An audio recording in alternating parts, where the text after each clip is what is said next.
He used marijuana starting at the age of 14 and battled for the next 5 years his addiction, and eventually became psychotic from using very high potency wax, and he jumped off a 6-story building.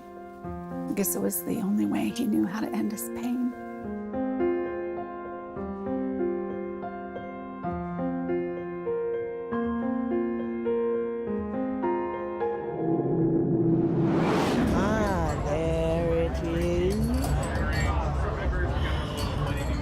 Today we're at the 2015 Cannabis Cup. We're here with all weed connoisseurs, vendors, weed fashion, hemp fashion, food, snacks, baked goods, edibles, and some of the coolest, chillest people in Colorado. In the early 2000s, Colorado became kind of a test bed for medical and then later recreational marijuana. You know, at the time, I wasn't really concerned. I didn't have a strong opinion about it either way. I didn't know that marijuana had changed so drastically from when we were younger. When Johnny turned 18, he was able to very easily get a medical card, and then he was able to legally purchase, possess, and consume very high THC products. That led to a psychosis. You know, he ultimately died as a result of a psychosis brought on by high THC marijuana. And I believe that if he had never consumed marijuana, that he'd still be here today.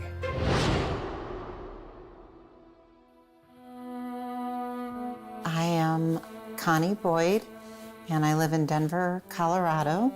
My son was diagnosed with schizophrenia, specifically from cannabis, 4 years ago.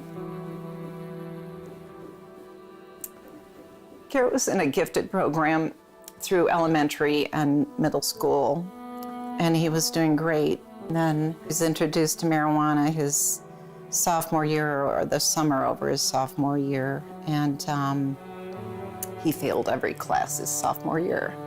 The first person was an African exchange student, Levi Thumba, who was studying in Wyoming and came to Denver to use marijuana with his friends. He was 19. He ate a marijuana edible and had a psychotic episode, jumped off of the balcony and died. What can we get started for you? You're up, man. Another person ate an edible, it didn't do anything for him, ate another one, ended up killing himself. You know, when you use these edibles, it's not like smoking. It doesn't affect you immediately. It maybe takes 15, 20 minutes. And so maybe you've eaten 3 of them.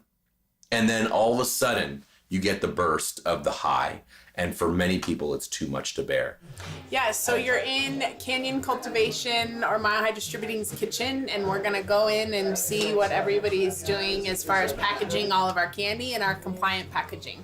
All right, thank you.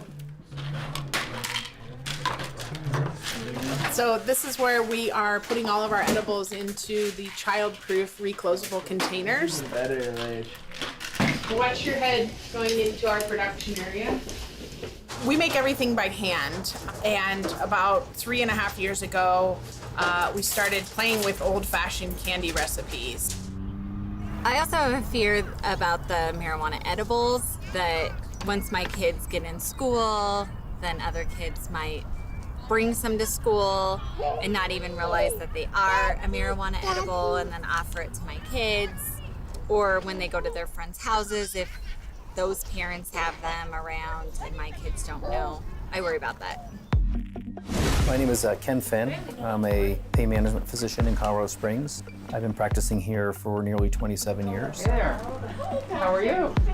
Nice seeing you. I'm currently the president of the American Board of Pain Medicine. So I've learned quite a bit in this journey. I've been speaking publicly, nationally and internationally on this issue for over a decade, because I think we are really having a problem with expanded marijuana programs and the impact on the opioid epidemic, because it's not helping. And I think this has become simply another addiction for profit industry off the backs of youth, because they want lifelong customers. So this is really a public health and safety concern from my perspective. Show Johnny's room.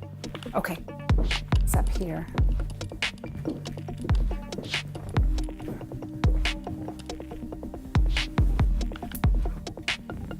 We had this blanket made out of his favorite t-shirts. I was very addicted. He just couldn't stop. He tried so hard. One time he stopped for 4 months. And he was back to himself, happy, and ready to try again to go to school. And he went right back to the dabs, bad crowd. And then the psychosis started. He couldn't stop. He was so addicted to the marijuana. And he knew it hurt him. He knew. And he just couldn't stop. My name's Gregory B. I'm a recovering addict. I'm a member of Narcotics Anonymous. But I do have people in treatment for just marijuana. Just yeah, marijuana. People can't stop. They can't stop, man. It's all day long. It's an addiction. They actually have mood disorders, have developed mood disorders. A lot of tickling and you know what I mean? Let's just say 1 million people smoke marijuana now, and 5% of them are marijuana addicts. If they legalize marijuana and 2 million people smoke marijuana now, will there be more than 5? There will be more. It'll be 20% because a percentage of the people who were smoking before really couldn't get it as easily as they can now. I have worked for over 20 years now in this community as a substance abuse counselor, and I have worked with people, you know, all the way to a very extreme, extreme situations with addiction, substance use, really hard drug use. And that was still at the time when people thought marijuana is not addictive. And I have worked with people who could quit methamphetamine use, heroin use, crack cocaine, and they could not quit marijuana. I would say at least 80% have at least tried marijuana. I would say it's a very small fraction of people who have never smoked weed and never want to. Right now, living in Boulder, kids want to smoke. Kids want to get high because it's normalized. Everybody does it, so why can't I? And I feel like that mentality is what's so scary. And that's what's leading people to these awful addictions that they don't even realize are addictions. I mean, I can tell you I was one of those people that I would sob and cry and scream and yell and slam doors and break things when I wouldn't get my weed. I had my ex-boyfriend for a while buy me weed because he was overage. And there would be days where he'd be like, hey, I couldn't afford the dabs that you wanted. They were too expensive. And I would just break down in his house sobbing, freaking out. I didn't have dabs, and so it felt like my life was over. And frankly, there were times where I was suicidal because I couldn't get my hands on what made me happy. I would say that it started out with like, oh, it's just weed, and then it was, oh, it's just shrooms, and then it was, oh, it's just coke, and then it was, oh, it's just pills, and it's, oh, I'm just gonna do it once. Yeah, and then it's, oh, I'm just gonna try this once and then never do it again, and then it's like, oh, I only use it once a day, oh, I only use it twice a day, and everything just seems more and more reasonable the more that you do it. Exactly. And you surround yourself with people who are encouraging you to do it and not to stop, and everything just gets really bad really fast. And I'm worried that's gonna happen to more people. And it's interesting because there's such a link, and this is kind of where my wheelhouse comes in. There's a very strong link between cannabinoids and opioids. The number one risk factor for adolescent opioid misuse is ever having used marijuana, lifetime use of marijuana. The number one predictor of opioid use disorder in an adult is ever having used marijuana before the age of 18. So the link between cannabis and opioids is very strong. The National Survey of Drug Use and Health. Heroin users don't start with heroin. They usually start with booze and pot. It's a gateway drug. And people will argue with me, but I cannot see the data that proves me wrong. Most of the data shows that there is a relationship between progression of what was considered a benign substance like alcohol or marijuana to harder drugs. So here's a graphic. This is from the Colorado Department of Public Health and Environment data and the graphic on drug overdoses over time. So you can see that since legalization, prescription opioid deaths have gone up, methamphetamine has gone up, cocaine has gone up, and fentanyl has gone up. And then this is the provisional 2020 data. Look what happened to the prescription opioids. They went through the roof. Fentanyl has gone through the roof. Just in 1 year, fentanyl overdoses went up over 115% in Colorado. Cocaine is going up. Methamphetamine is going up. And if you can look at the data compared to 2014 when we legalized, all of these substances, people are dying in Colorado, have gone up over 100%. Fentanyl, 700% in particular.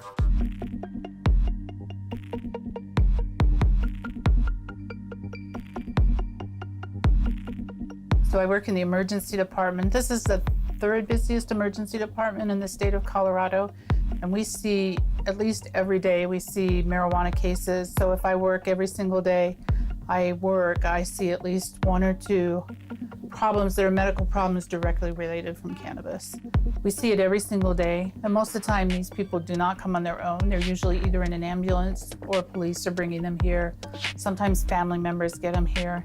I've done emergency medicine for over 25 years, and this sometimes is the most acute presentation of psychosis, where people are screaming, yelling, they have no idea where they're at, and they're very combative and very agitated. People tend to be completely out of it.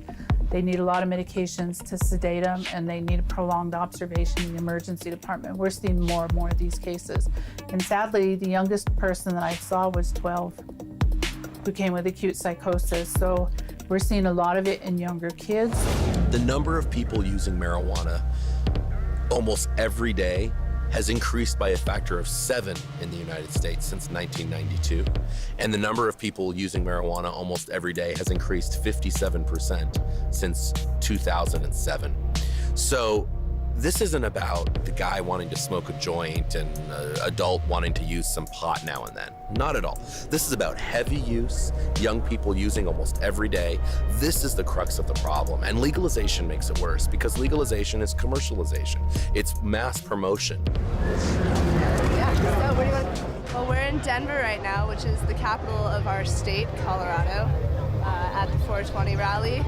And it's basically where everybody comes together and smokes cannabis. Our state is very about cannabis. You know, and you can't get out of it. And it started with something so innocent as wanting to socialize. Like when I first started using marijuana, it was because I wanted to connect with my friends, which is a beautiful thing.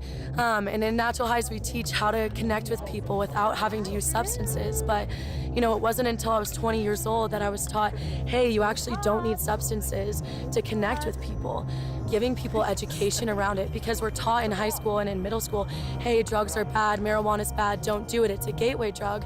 But you kind of laugh. Like I remember laughing in middle school, being like, who the hell are these people? You know, and then when I started to go on my own journey, I was like, wow, yes, marijuana is a gateway drug, and really realizing how powerful and how much it took over me. So yeah, education is key, and not normalizing it anymore, because there's nothing normal about it. Yeah. You know, your brain is developing up until about 25 or 30 even. And what that means is your brain is essentially under construction. Anything that affects that brain has the ability to affect it for the rest of its life, much more than when you're an adult. It's why if you're a child and you learn a second language, you actually learn it easier than if you're an adult. Your brain is a sponge. It's taking everything in. The flip side of that is the issue of addiction. And so any drug that comes into contact, you know, that you come into contact with and it affects your brain, is one that has the ability to stay with you for a very long time. And for marijuana, it's certainly the case because it affects the parts of the brain that are responsible for all kinds of things, including learning, concentration, coordination. I think something that's really important about talking about marijuana is how it destabilizes your ability to regulate your emotions. It's really interesting. The endocannabinoid system actually, the more you use marijuana, the more that you can't regulate, you can't regulate your emotions. The problem is we have such a high suicide rate and such high rates of depression amongst teens and young adults. And I think that kind of gets left out of these conversations about drug use sometimes, is that it's a way to dull the pain, but it also starts this vicious cycle where you're using weed to dull this pain that you have, and it also creates this instability in your system. And then it just keeps going and going and going. And I've seen a lot of people fall down that route, and I almost did myself. And it's really challenging to come out of it, especially here. You know what, if you want, I can just check your IDs. Let's just come on in, I'll have you right on inside, okay? And the presence of marijuana in all age groups that complete suicide has risen every single year since legalization. We have an increase in marijuana-related driving fatalities. We have increased utilization of an already stressed healthcare system. The latest data that I read, that for every dollar generated in Colorado, it costs $4.50 to regulate. I'm not sure that $4.50 is what I think is the right number. I think it's less than that, but it's certainly not a moneymaker. It's just like any other substance of addiction. It's a money loser, and the societal costs are going to far outstrip any type of money that's put in the pockets of the states. When you talk about finances for cannabis, and the communities are promised all kinds of tax revenue, but what they don't understand and what they don't see in the background, and this is what I try to share with the politicians, is that you're not seeing the costs that are associated with it to the community. The costs are super high when you talk about the number of emergency room visits. So if we take just one problem that we see with cannabis, and that's hyperemesis related to cannabinoid use, or CHS. These people are young, typically in their 20s, 30s, and they'll present with repetitive or cyclic vomiting that is often profound and pretty severe. And we actually, the sound they make while they're vomiting, we term scromiting. It's a combination of scream and vomiting. And so if this person comes to the emergency room, and these people will come frequently, they get CT scans, they get blood work, IVs, medications, nursing time, not counting imaging, scanning, or hospitalization. If we just say the cost for an ED visit, medications, nursing, that kind of stuff, is about $5,000 to $6,000 a day, or a visit. So if we say in our emergency department, I would hazard that we're saying at least one a day, if not more. So if we say one visit once a day for hyperemesis at the cost of about $5,000, the total cost, and that's our ER cost, is about $1.8 million. And that's just one visit, one day, one ER, and there's 25 ERs in Colorado. You know, one of the big hopes with legalization was that the black market would disappear. And that's still the big promise of the cannabis industry, that they would help the black market to disappear.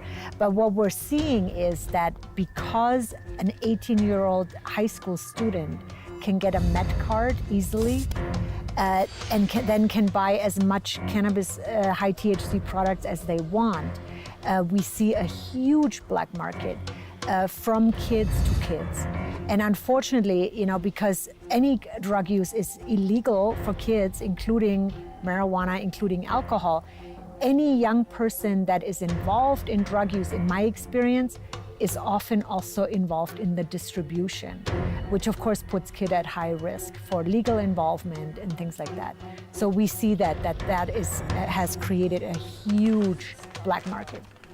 Can you tell please how easy it is to get marijuana experience? And I could probably have someone deliver it right here, right now. Like, that's how easy it is. It's ridiculous. It's ridiculous. There are actually a lot of plugs in the Colorado area, and everyone's, I don't know, a lot of people just want to make their money, and they're selling weed and marijuana in order to do that. And that's why it's so easy nowadays, because it's such a simple way to make money, and it's a ridiculous way to make a lot of profit. All right, so it's interesting, in a neighborhood like this, when you have a grow house and the plants in flower, you can smell as you're riding your bike or your horse by the house, you can smell. And this house was a known Cuban cartel grow house twice, that we know of at least, and it is a group that was known to be heavily armed.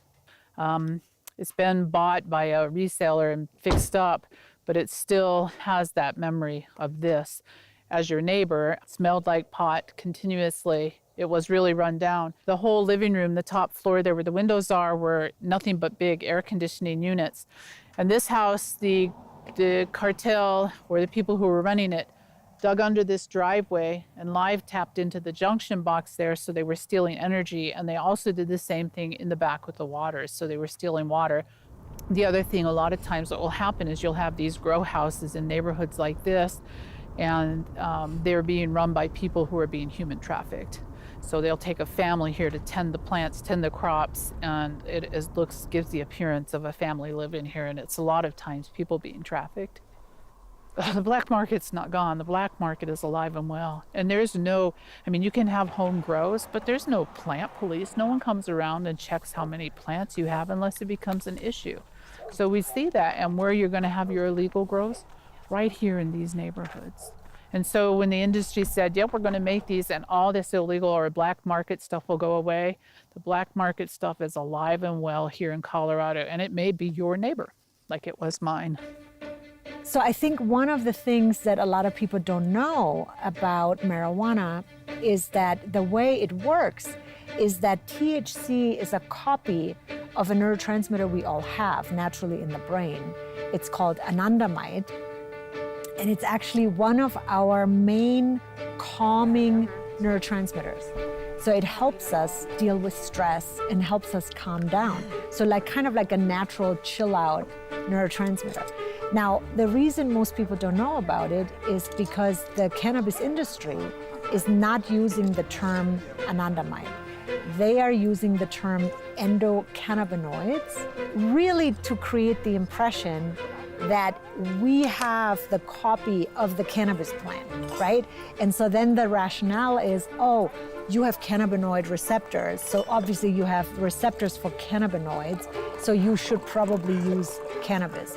It's a big misconception, because it's not that we have a copy of cannabis, it's that cannabis is a copy of a neurotransmitter that we all have. But of course, because we all have it, you cannot make money off of it, right? And so that's why nobody is teaching people about it. Nobody's teaching people, hey, you have the natural neurotransmitter inside of you. You don't need to buy the copy. Learn about the natural neurotransmitter and how to make more of it, how to release it, and how to feel good on your own supply. The body releases these chemicals, right? And then what happens next? What happens next to these chemicals?